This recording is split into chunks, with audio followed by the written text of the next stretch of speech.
Michael Jai White, he's a regular on the show. Mm. And one of the things that got a lot of people mad at him whenever he mentions this is he said that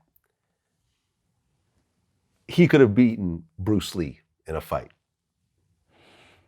And the reason why he says it is not because he feels he's the world's greatest fighter, it's because he weighs about 60, 70 pounds heavier than Bruce Lee. Bruce Lee was like 150 pounds. Michael is like 220, cock diesel, in shape, trains with other MMA fighters and everything else like that. Do you feel that Michael has a point, or do you think that someone like a Bruce Lee with just using technique could get someone who's a lot bigger than him? James Brown could have been my father if my mother would have met him. I'm just saying, that's the way that sounds to me, you know what I'm saying? Well, okay, but when it comes to fighting in general, when you talk about professional fighters, like actual trained fighters. Bruce Lee's my hero. Like that, you're not gonna say nothing bad about Bruce. Nah, I can never. And Michael, my homie, that's my boy. But Bruce, nah. You know what?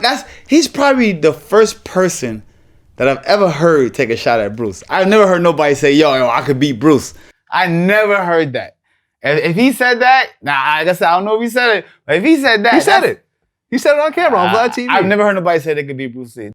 That whole Bruce Lee thing, if there was something I could take back, I would have taken back that statement, because I just fucked with everybody's hero, including mine, right? So I sound like an absolute asshole, even though I'm of course it's the truth. If he had to fight anybody that was above 150, you're an actor fighting a real fighter. Like if he had to fight Benny Urquidez, oh my God, Benny Urquidez. Fighting is not pretty. It's trading blows. If you're not used to getting hit, guess what's going to happen? So it's, I hate that I said it, but it is the truth. Do you know how fast Bruce Lee was? He was fast. But was Bruce Lee just a great fighter on film, or was he actually a great fighter in real life? Because he wasn't a professional fighter, right? I don't know. I seen the same stuff that everybody knows. Right. I don't know the man. I never met the man. I don't know anything. I know what I seen. What I seen, the him and Chuck Norris. Nah, Michael, you cool and all that, bro. But you ain't fucking with that part.